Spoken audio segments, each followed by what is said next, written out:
Ladies and gentlemen, thank you for standing by, and welcome to Baozun's fourth quarter and fiscal year 2019 earnings conference call. At this time, all participants are in a listen-only mode. There will be a presentation followed by a question-and-answer session, at which time, if you wish to ask a question, you will need to press star one on your telephone. I must advise you that this conference is being recorded. I would now like to hand the conference over to your first speaker today, Ms. Wendy Sun, IR Director. Thank you. Please go ahead. Thank you, operator. Hello, everyone. Thank you for joining us today. Baozun's fourth quarter 2019 earnings release was distributed earlier today and is available on our IR website at ir.baozun.com, as well as on Globe Newswire services. On the call today from Baozun, we have Mr. Vincent Qiu, Chairman and Chief Executive Officer, Mr. Junhua Wu, Chief Growth Officer, and Mr. Robin Lu, Chief Financial Officer. Mr. Qiu will review business operations and company highlights, followed by Mr. Lu, who will discuss financial and guidance. They will all be available to answer your questions during the Q&A section that follows. Before we begin, I would like to remind you that this conference call contains forward-looking statements within the meaning of Section 21E of the Securities Exchange Act of 1934 as amended and as defined in the U.S. Private Securities Litigation Reform Act of 1995. These forward-looking statements are based upon management's current expectations and current market and operation conditions and relate to events that involve known or unknown risks, uncertainties, and other factors, all of which are difficult to predict and many of which are beyond the company's control, which may cause the company's actual results, performance, or achievement to differ materially from those in the forward-looking statement. Further information regarding these and other risks, uncertainties, or factors are included in the company's filing with the U.S. SEC. The company does not undertake any obligation to update any forward-looking statement as a result of new information, future events, or otherwise, except as required under applicable law. Finally, please note that unless otherwise stated, all figures mentioned during this conference call are in RMB. It is now a pleasure to introduce our Chairman and Chief Executive Officer, Mr. Vincent Qiu. Vincent, please go ahead.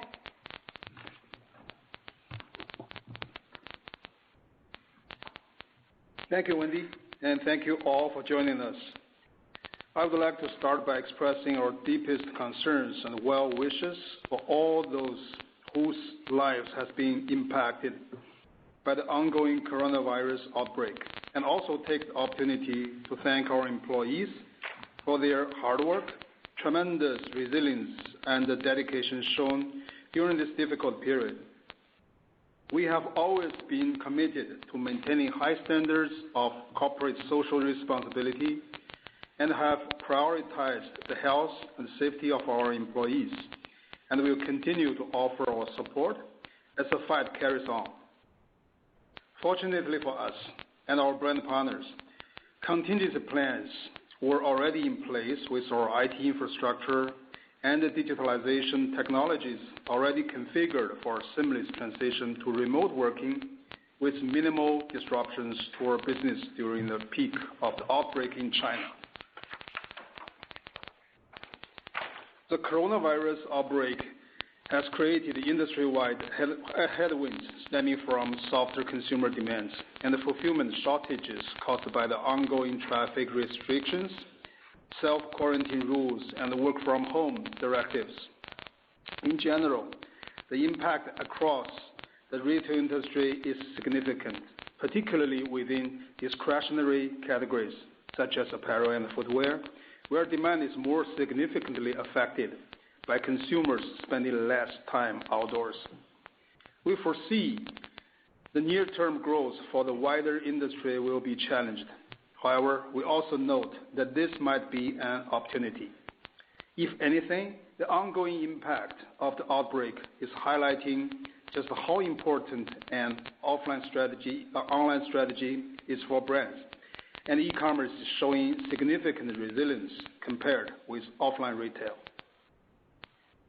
This growing need by brands to refine their digital and O2O strategies plays to our strengths as a leading brand e-commerce solution provider. As a young, dynamic, and adaptable company, we believe we are uniquely positioned to leverage our strong fundamentals and capitalize on this emerging need over the long run. We believe that both digitization and innovation will continue to underpin growth in the retail industry. As the long-term drivers of China's e-commerce growth remain unchanged, we are confident that we will generate long-term sustainable value for our brand partners and shareholders. Now, I will give an overview of our performance in the fourth quarter. During the fourth quarter, we continue to capitalize on the growth momentum of China's e-commerce industry. GMV grew by 48%, and the total net revenue rose 26% year-over-year. In the year's most significant online event, the Singles' Day Shopping Festival, we surpassed a significant milestone of 10 billion in order value, and we are proud to say that we helped many of our brand partners rank first in terms of total order value within their respective verticals. We continue to make significant progress on acquisition of new brand partners, with a net addition of 8 brand partners for the quarter.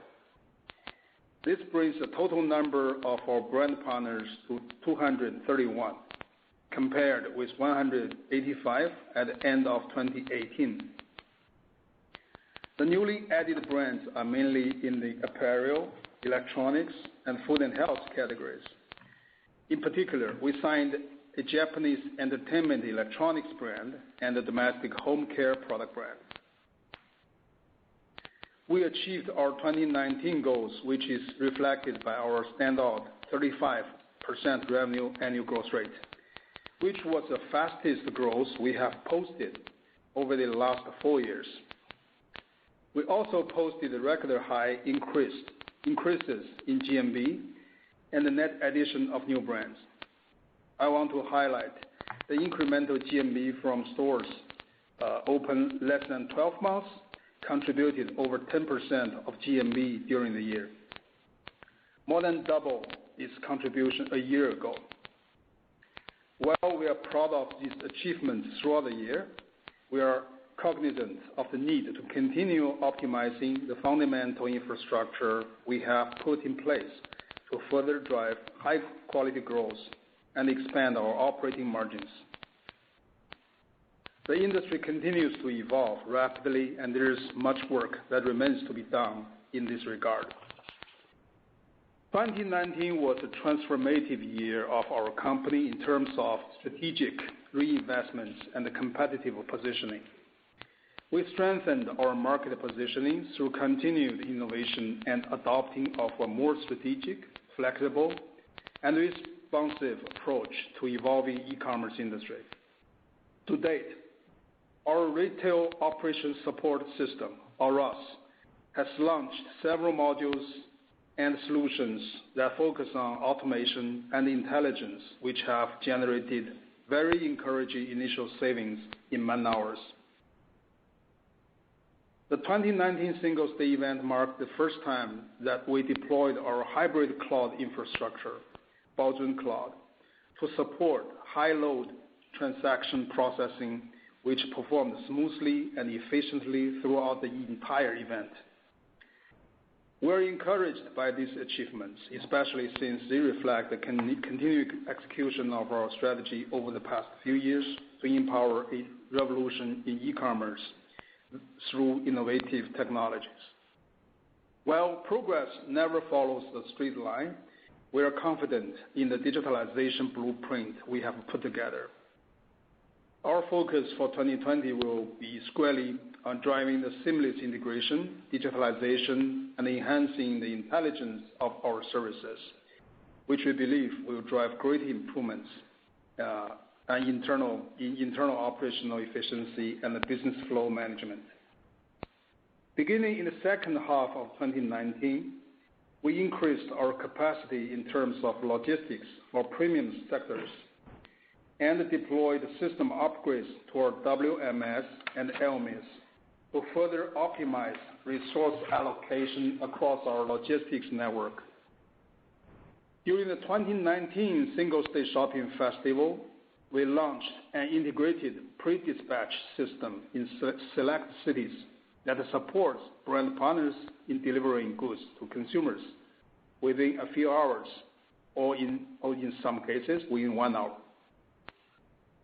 Expedited delivery was available immediately after the Singles Day event kicked off at midnight. These initiatives are in high demand from brand partners and the customers. Initial feedback gathered from reviews and social media channels indicate that they have also greatly enhanced the user experience.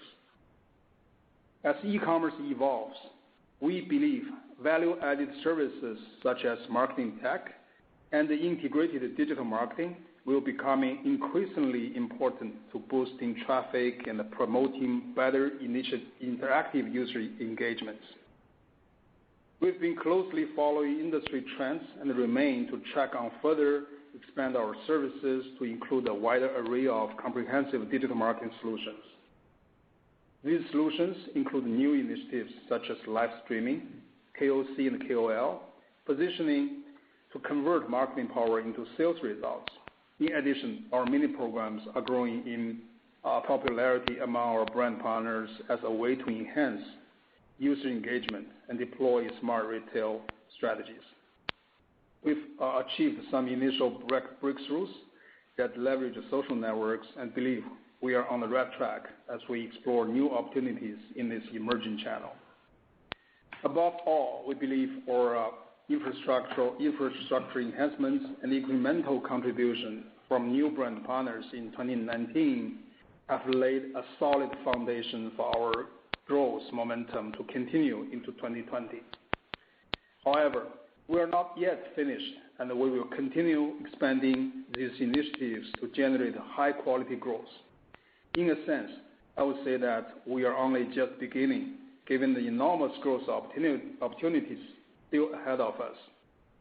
We are now entering the next phase of quality growth, where our focus will be strategic margin expansion. We have a long and exciting journey ahead of us. 2020 will be a year in which we prioritize quality growth, accelerate brand portfolio optimization, and drive greater operational efficiency through digitalization and productization. We believe the net effect of our efforts will result in higher quality growth and a gradual margin expansion. Though the pandemic will create short-term headwinds and add financial uncertainties, we also believe it creates business opportunities. And we firmly believe that our strategic goal will yield more balanced and sustainable growth in addition to operating margin improvements for 2020. I will now pass the call over to Robin to go over our financials for the quarter. Thank you. Thanks, Vincent. Before providing more details about our financials, I would like to take some time to address our non-distribution model take rate, which is defined as service revenue as a percentage of non-distribution GMV. As we know, this is one of key metrics used by the market to assess our performance. Even though internally we do not believe it's an appropriate metric to use for benchmarking, and we do not use this terminology or metric for internal management purpose either.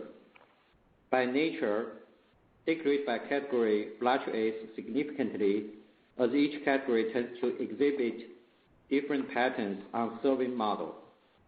I would say that category mix could be the key factor in shaping the blended take rate over a certain period of time. During the fourth quarter, there were noteworthy structural differences by category in the growth rate. Electronics, especially 3C, outperformed other sectors and was quite active during the Singles Day shopping festival, accounting for a larger proportion of our total GMV. Men's and women's clothing in general saw weaker growth. Luckily, within the apparel category, we are primarily exposed to sportswear, which continues to perform well. Overall, the slowdown in non-sportswear apparel reduced its GMV component in the apparel category. In addition, we have a growing GMV component from the broader FMCG category, especially food, health, and home, which typically fall within the service fee model as well. As such, the dramatic change in category mix in the past year has actually led to a different blended take rate profile. I want to also highlight that we achieved solid positive free cash flow. For full year 2019, our operating cash flow totaled over $300 million and achieved the first ever positive free cash flow. We view this as a milestone in working capital management and as a validation of our high-quality growth strategy. This is especially important as the turbulence created by macroeconomic uncertainty and the pandemic persists.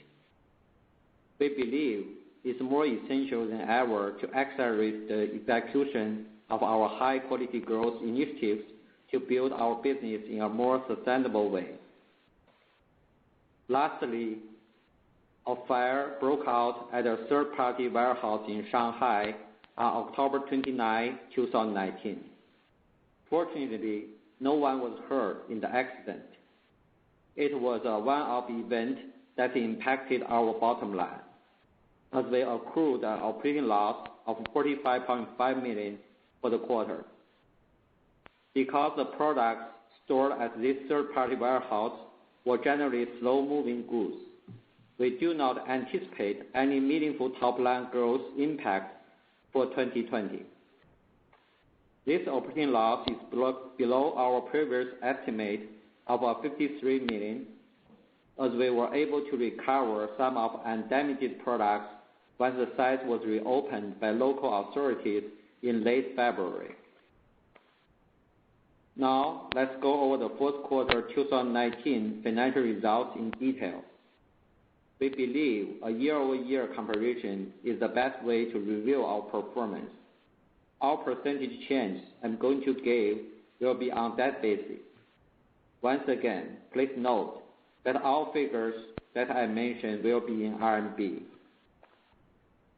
Total GMV during the quarter increased by 48% to 17.8 billion.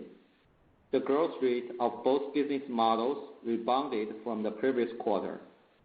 Distribution GMV grew by 29% to 1.5 billion, and our non-distribution business once again outperformed with a GMV increase of 49% to 16.3 billion.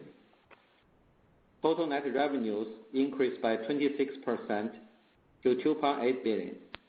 Breaking this down, product sales revenue increased by 33% to 1.3 billion, and the services revenue increased by 22% to 1.5 billion during the quarter. The increase was primarily attributable to robust growth during our Singles' Day campaign, as well as incremental contribution from new brands. In particular, product sales growth was also boosted by the contribution from the newly added entertainment electronic brand, which we launched in December.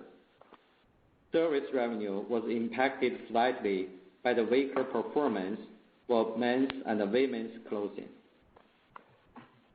Total costs and operating expenses were 2.6 billion, compared with 2 billion in the same quarter last year. In particular, cost of products increased to 1.1 billion from 790 million last year, primarily due to higher costs associated with the increase in product sales revenue. Due to category mix change, our gross margin for product sales declined slightly to 18.2% compared with 19% a year ago. Our blended gross margin totaled 62%, a decline of 2%, which was mainly due to an increase in proportion of product sales revenue. Fulfillment expenses increased to 665 million from 512 million last year, mainly due to an increase in GMV from our distribution and consignment model, and the warehouse rental expenses an increase in warehouse capacity to address additional growth opportunities. The increase was partially offset by improvements in efficiency. Our cost control initiatives continue to drive operating efficiency improvements and optimization of delivery resources. As a percentage of GMV, our fulfillment expense ratio improved to 3.7% from 4.3% a year ago, which marks the fourth consecutive quarter that we will achieve greater operating leverage for fulfillment.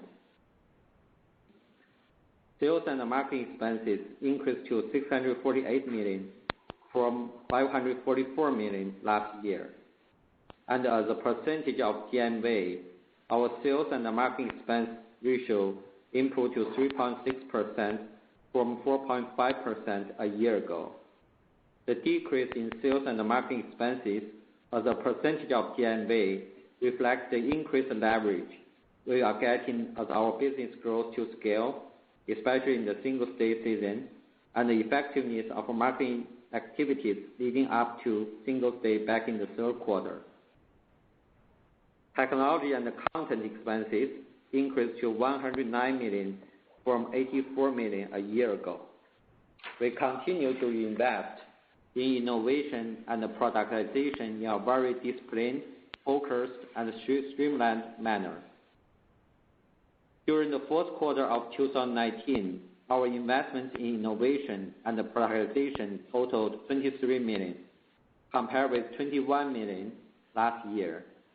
Leveraging from expanding business scale, technology and content expenses as a percentage of GMV declined slightly from 0.6% from 0.7% a year ago. G&A expenses increased to $67 million from $43 million last year. In addition to increased spending in administrative, corporate strategy, and business planning staff as the business scales, we also accrued a bad debt allowance of $9 million during the quarter for accounts receivables from one specific brand partner in the women clothing category, which began business liquidation in 2019. During the quarter, we incurred a net other operating loss of $42 million, which was mainly due to the loss related to the third-party warehouse fire of $45.5 million that I mentioned earlier. All in all, income from operations decreased to $196 million from $230 million in the same quarter of last year, and our operating margin declined to 7% from 10.4%. On a non-GAAP basis, income from operations was $217 million, a decrease of 12% from $247 million last year. Non-GAAP operating margin was 7.8% compared with 11.2% in the same quarter of last year. As a reminder, operating income and the margin during the quarter included $45.5 million impact from the fire. Offsetting interest income, interest expense totaled $6.8 million compared with $3.5 million a year ago. The increase in interest expense was mainly due to the issuance of convertible bonds in April 2019, which also embedded a debt accretion treatment, which is a non-cash item based on the accounting treatment associated with CB financing. Income tax expenses totaled $38 million, and we had an effective tax rate of approximately 19%, compared with 13% last year on non-GAAP basis. The increase in income tax was mainly due to a higher effective tax rate, as some tax incentive policies was applied to the same period last year. In the fourth quarter, net income attributable to ordinary shareholders of Baozun totaled $141 million. Basic and diluted net income attributable to ordinary shareholders of Baozun per ADS were 2.42 and 2.36 respectively, compared with 3.29 and 3.17 respectively during the same period of last year. Non-GAAP net income attributable to ordinary shareholders of Baozun totaled 161 million. Basic and diluted non-GAAP net income attributable to ordinary shareholders of Baozun per ADS were 2.77 and 2.71 respectively, compared with 3.59 and 3.46 respectively for the same period of last year. As of December 31st, 2019, we had 2 billion in cash and cash equivalents and short-term investments, compared with 514 million as of December 31st, 2018. The significant improvement in cash was mainly attributable to strong positive operating cash flow for full year 2019 as a result of working capital optimization, as well as our CB financing back in April 2019. Turning to guidance, we continue to closely monitor the ongoing pandemic across the globe and are carefully evaluating its impact on our business. As things stand, provided the macroeconomic environment does not deteriorate further, we anticipate that GMV during the fourth quarter 2020 will grow by at least 10% compared with the same period last year. We expect total net revenues during the fourth quarter of 2020 to be between 1.4 billion and 1.45 billion, which represents a growth rate of 9% to 13% compared with the same period of last year. Even though we see positive signs of the recovery of our business, there are many unknowns as to the duration and the severity of the pandemic. We have decided to temporarily suspend full-year net revenue guidance until we have greater visibility. This concludes our prepared remarks. Thank you. Operator, we are now ready to begin the Q&A session. Thanks. Certainly. Ladies and gentlemen, we will now begin the question and answer session. If you wish to ask a question, please press star one on your telephone and wait for your name to be announced. If you wish to cancel your request, please press the pound or hash key. Once again, if you wish to ask a question, you may press star one on your telephone keypad. Your first question comes from the line of Alicia Yap. Please ask your question. Hi. Good evening, management. Thanks for taking my questions and wishing all well and safe. I have a couple questions. Number one is that, despite the impact from the virus, we actually think the 9 to 13% net revenue guidance is actually not too bad. And so could you give us a bit color in terms of the GMV, given you actually have a high base last year? If I understand correctly, last year there was this handset brand that was dropped out since 3Q. So if we excluding this handset brand, what would be your 1Q GMV growth looks like? And then on your revenue guidance, could you give us some colors in terms of the breakdowns of the product revenue versus the service revenue growth? And what are the brand category that actually have negatively affected more during this outbreak period? And what brand categories actually more resilient and see still the demands are on track? Thank you. Okay, Alicia, it's Robin. I'm wearing the face mask, so it's not maybe not very clear, but I try to speak loudly.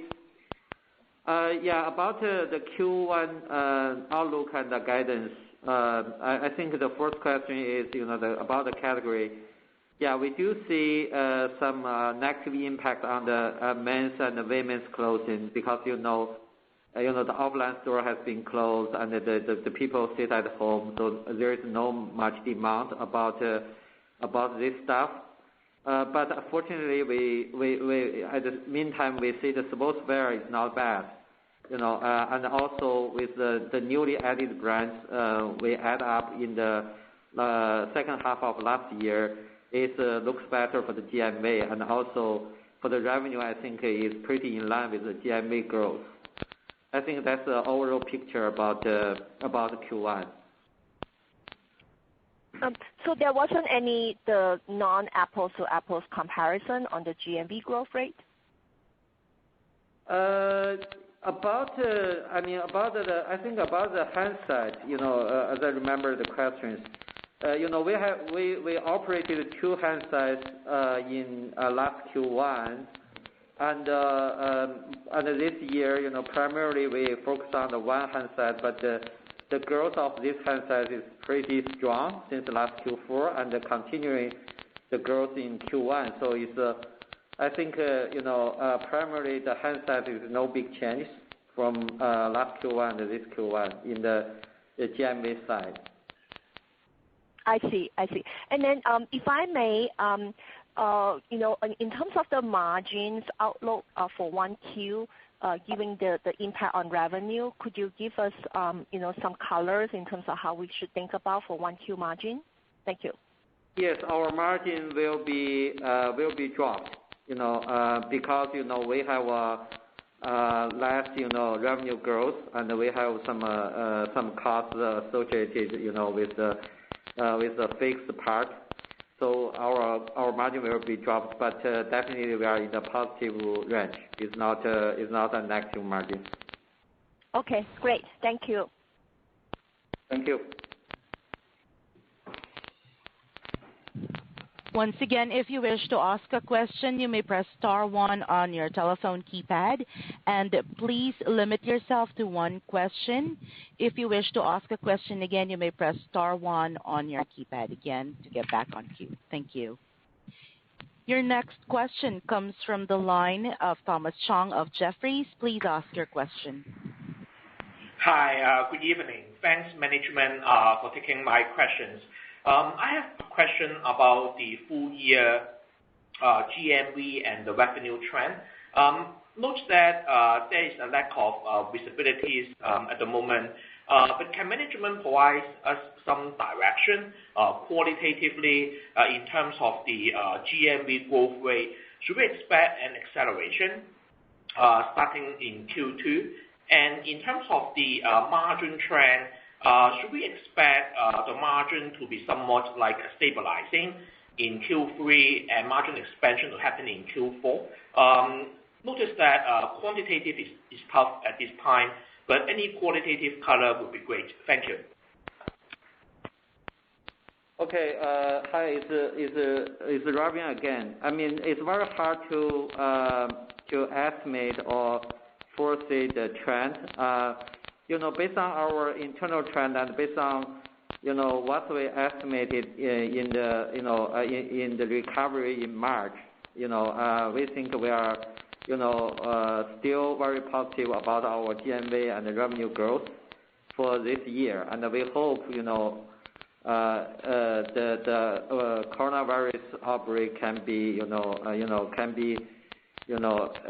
disappeared in very soon, and we will get back to the regular growth trend. About the margin, definitely because we have some elasticity about our business. Suppose there is no much deterioration in the outbreak, definitely we will achieve the recovery of the margin. And also we think if the things not getting even worse, our operating margin in this year could be in the middle point between 7% and 8%, which will be recovered from the last year. Thank you. Thank you.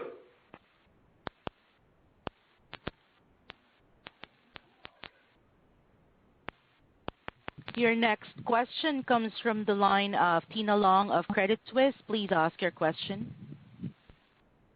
Hi, thank you, manager, for taking my question. My question is actually on the brand pipeline we plan to add in 2020, and also what kind of split between the distribution versus non-distribution.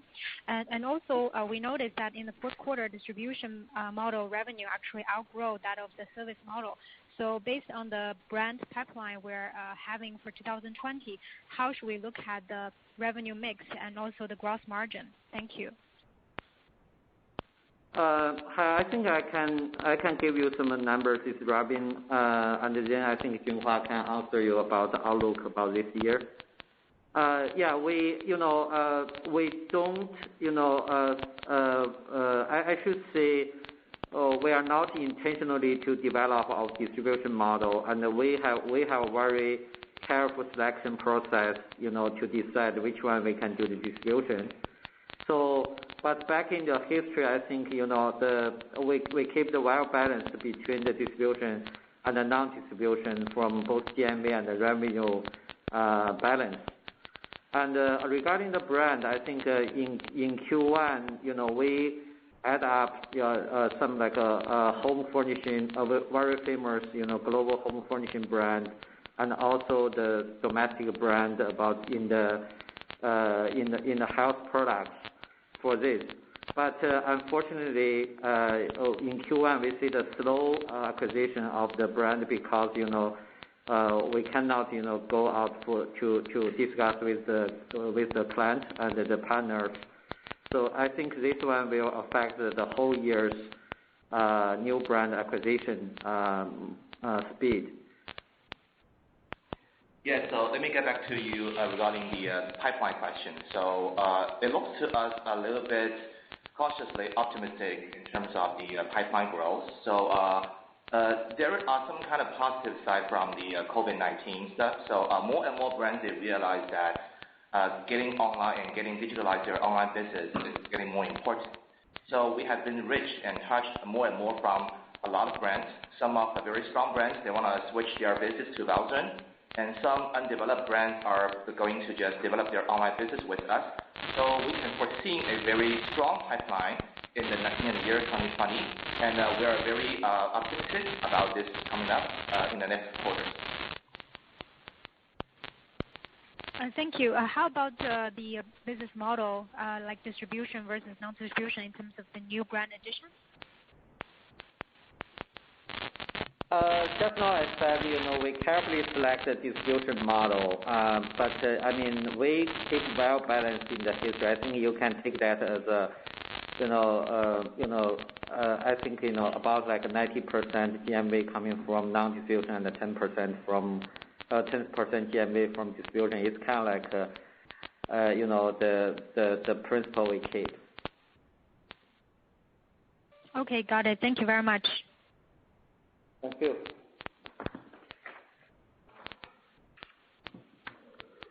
Once again, to give more people opportunity to ask questions, please keep yourself to no more than one question at a time, and you may press star one again if you have a follow-up question. Thank you.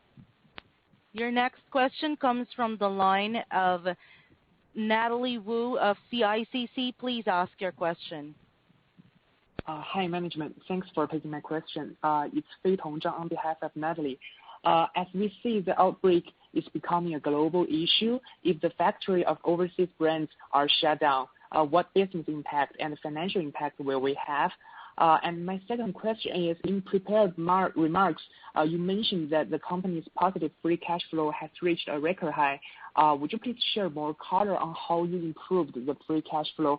For example, is it because we are having less capital expenditure than before, or we are having more leverages on the balance sheet? And how should we expect the trend going forward? Thank you. Hi. Let me ask the first part of the question, and then Robin can do some follow answering of the questions. Up to now, we keep a very close communication with our client base. And so far, there's not a big worry and concern about the supply side. I think the part of the reason is that most of the supply chain is right now in China and also Asia region, especially China. So we are seeing a quite constant supply of the products, and there's no big signal from the brand side, telling us about the potential difficulties of the supplies in the near future. But anyway, we will be closely watching the situation and adjust our sales tactics along with that. Yeah, so that's about the supplier. Okay. Yeah, let me get the second question about the positive cash flow. Yeah, we do have less capital expenditure in 2020. It's about like 50 million less, but our free cash flow is over 100 million, which means we have a very strong operating cash flow, positive operating cash flow, which drive to the free cash flow positive. I mean, that's what we did for the whole year last year. For example, I remember I mentioned about how we can regulate the collection process, and also the automatic the billing system, and also we have a rule and inside the company to expedite the collectibles. So that's really make the results turn to the positive for the cash flow.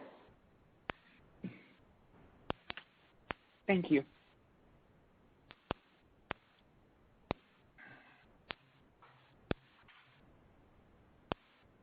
Your next question comes from the line of Sally Chen of CLSA. Please ask your question. Yes, hello.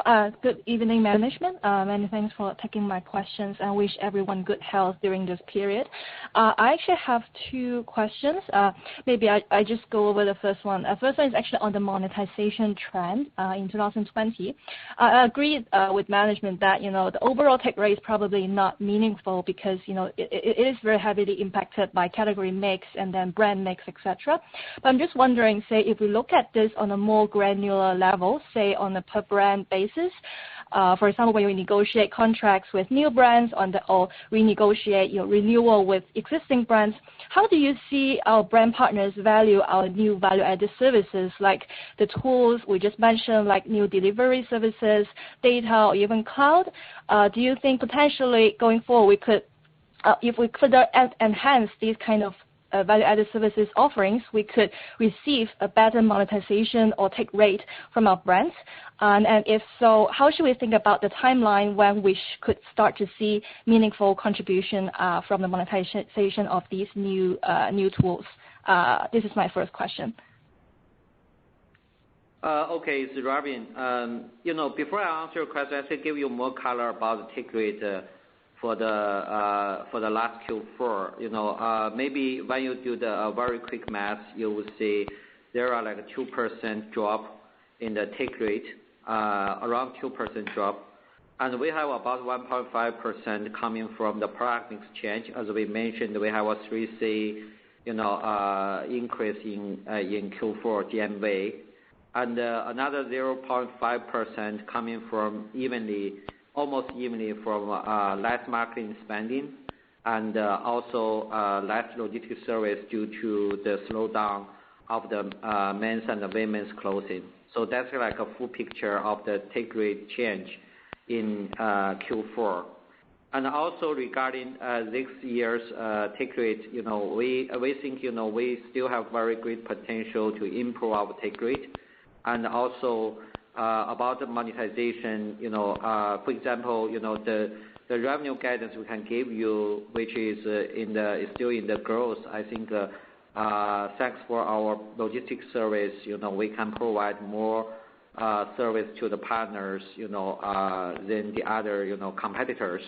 So, and also for the new brands, we are gradually working with them for the new added service, including both logistics and the digital marketing services, for example. And we do think, we have great potential to improve for this year. Thank you. Thank you, manager. Sorry, I have another quick question actually, is to follow up on the sort of guidance for this year given the impact from the outbreak. Because for my tracking, it seems that the January growth for our brands were quite healthy, and then February we saw a moderate, but not that big decline in GMV growth for our key brands. And then it seems that for the March, sort of the the 8th March promotions period, sales for some of our key brands actually rebounded very strongly. So I'm just wondering if management could share, how you have seen the recovery trend so far as people gradually get back to work, and then supply side infrastructure like logistics also, continue to recover. Probably, after February and March. Thank you. Okay, Sally, this is so let me get back to you about the question in the Q1. So in January, we did pretty well. So we dramatically beat our internal target this year. So the whole February was a disaster, as you know. The total, that kind of the COVID-19 stuff. So really just, lower down the demand chain and lower down the communication efficiency, something like that. So, and from the beginning of March, especially from the big campaign like Queen's Day, you mentioned about 8th March. So most of our key brands are recovering very well. So I can say that they're recovering about 80% of their normal when they're back to the YOY, in the same campaign like this. And we are foreseeing a cautiously optimistic about, the GMV and the business will keep growing in the coming quarters. That was before the virus, had any kind of import impact. So now, just like Robin just mentioned, it's very hard for us with a lot of unknown kind of the criteria based on the import virus effective. So yes, we can say that most of our key brands are recovering very well. The March is doing pretty well, as we can see. And we're cautiously optimistic about the coming quarter. So, and the demand chain has recovered really about 80% to 100%. And the supply, we have more inventory and more products putting online. So yes, so everything is getting better now. Great. That's good to hear. Thank you. Your next question comes from the line of John Choi of Daiwa. Please ask your question. Hey, thank you very much for taking my question. I have a couple questions here. First of all, could you kind of, talk us about the latest development of the mini programs, the contribution to your overall business? It seems like that, mini programs has been doing pretty well over the past year. And just quickly on a follow-up on the operating margin, I think, Robin, you mentioned hopefully you could able to reach 7 to 8%, this year. Can you kind of walk us through whether that will be driven by more on a faster top line growth in the second half, or pretty much more on the operating leverage on the operating expense side? I just want to have a brief sense on how you guys are going to able to drive that after things do normalize. Thank you. Hi, John, it's Robin. For the mini program, I think we made great progress, especially in the coronavirus outbreak, because, it's a right tool to link between online and offline. Some of the partners come to us to ask us to provide service, for their offline stores so that they can easily go online. But in both GMV and revenue, I think comparing with the total number of Baozun, the mini program is still very immature, and we don't pay much attention to the GMV and the revenue contribution. Instead, we just want to test the business model so that, we can figure out a way how we can ramp up our services, to the brand partners and set up the brand e-commerce system in mini program ecosystem. So that's kind of like our main focus, which is not focused on GMV and the revenue comparing with our the total number. So that's the first question. And about the operating profit margin, I think you're right. We both drive this one by improving our revenue resources from our existing and the new brands. And also we have a very tight, cost control and efficiency improvement, plan in our company so that we can, drive up the operating margin.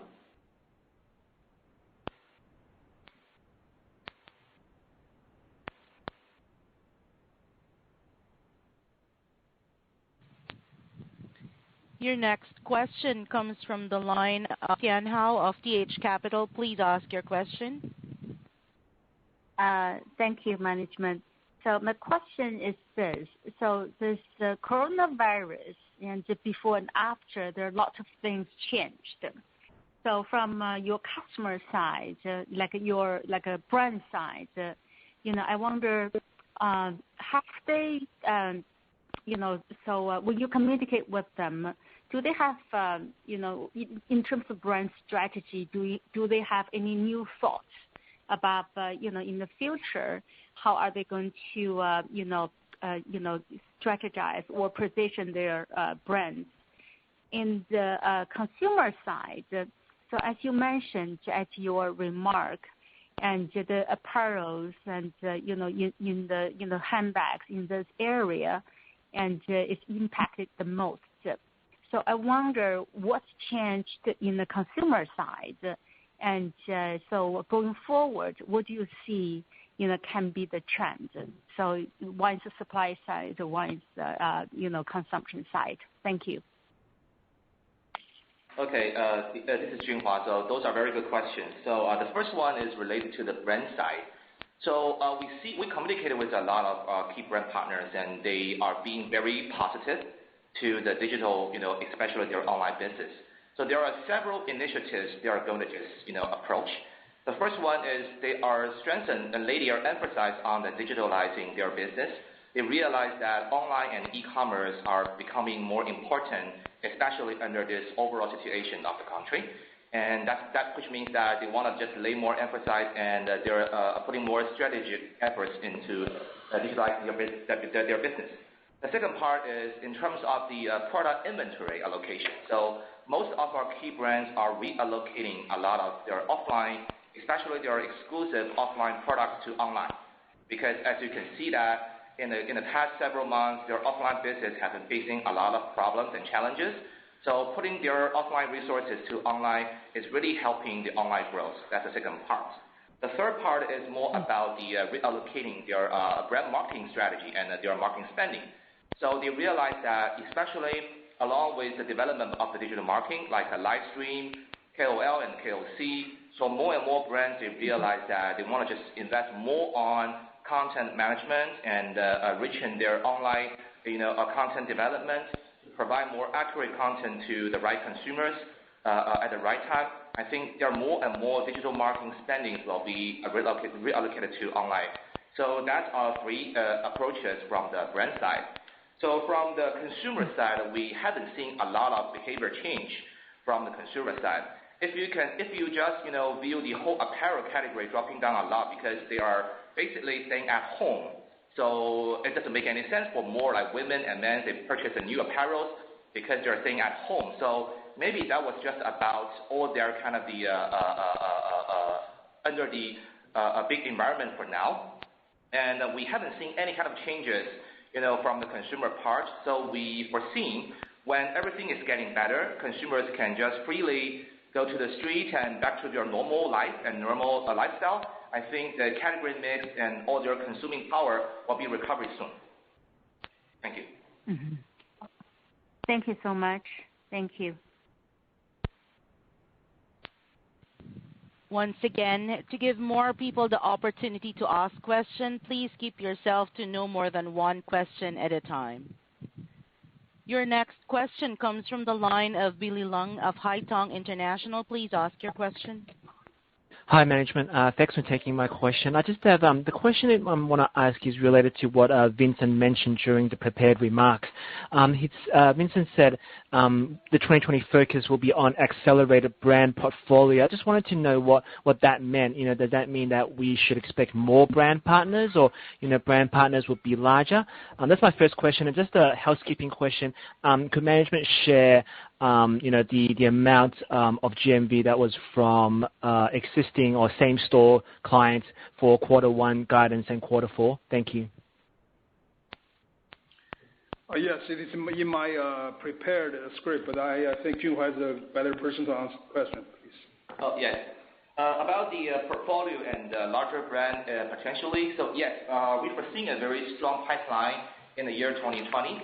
And according to our existing, enrolled brands, they are being more qualified. So this year, our strategy is very clear.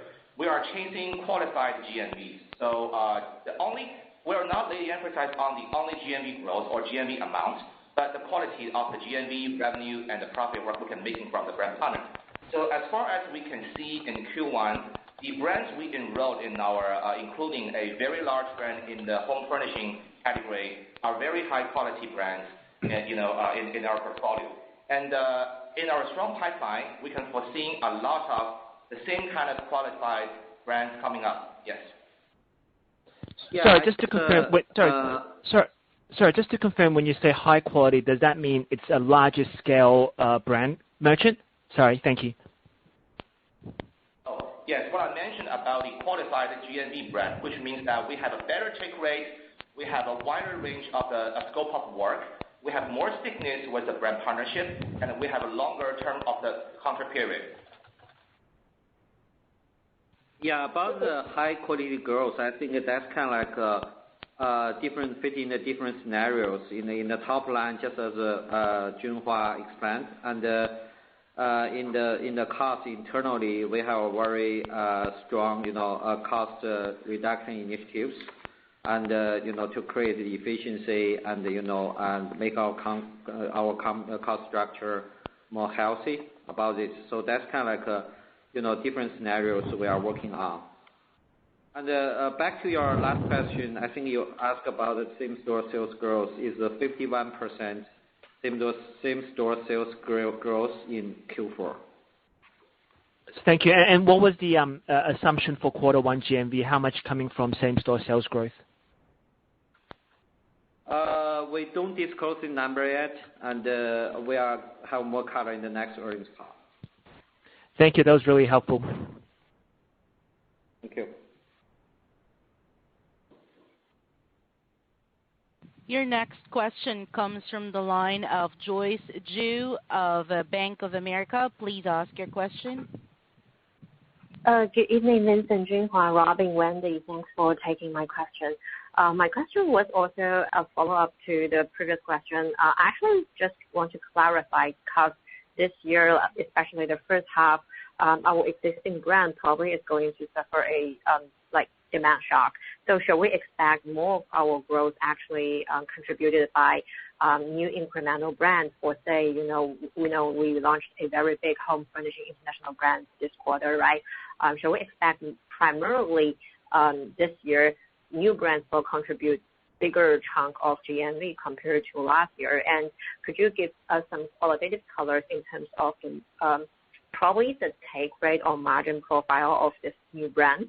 And there's a small follow-up is I want to just get a broad sense. During the coronavirus period of time, we know basically all the brands or merchants kind of suffered a financial pressure. We know lots of platforms, they are giving subsidies or rebates to merchants. Just wondering from our service provider perspective, are we going to experience any pressure in terms of expenses or services charged? Any qualitative colors would help. Thanks a lot.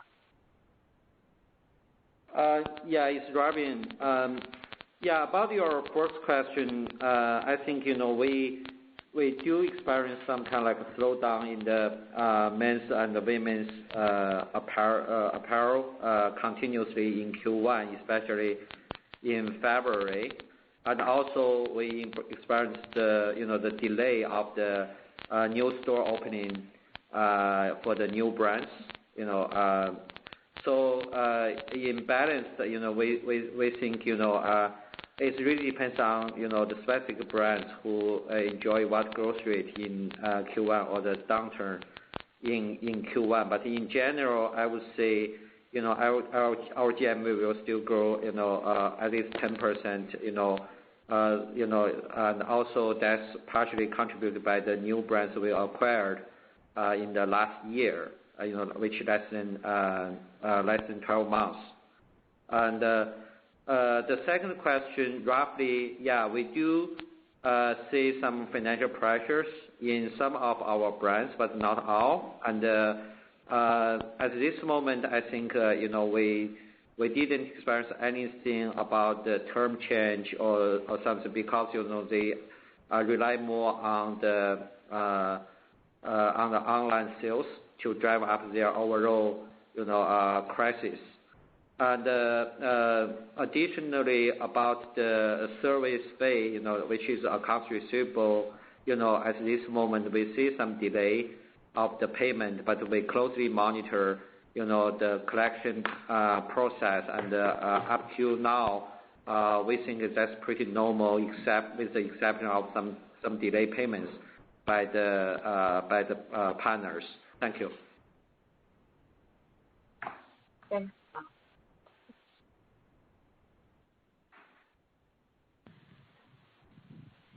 All right. Now I would like to hand the call back to Ms. Wendy Sun for the closing remarks. Thank you, operator. In closing, on behalf of the Baozun management team, we'd like to thank you for your participation in today's call. If you require any further information or keen to visit us in China, let us know. Thank you for joining us today. This concludes the call.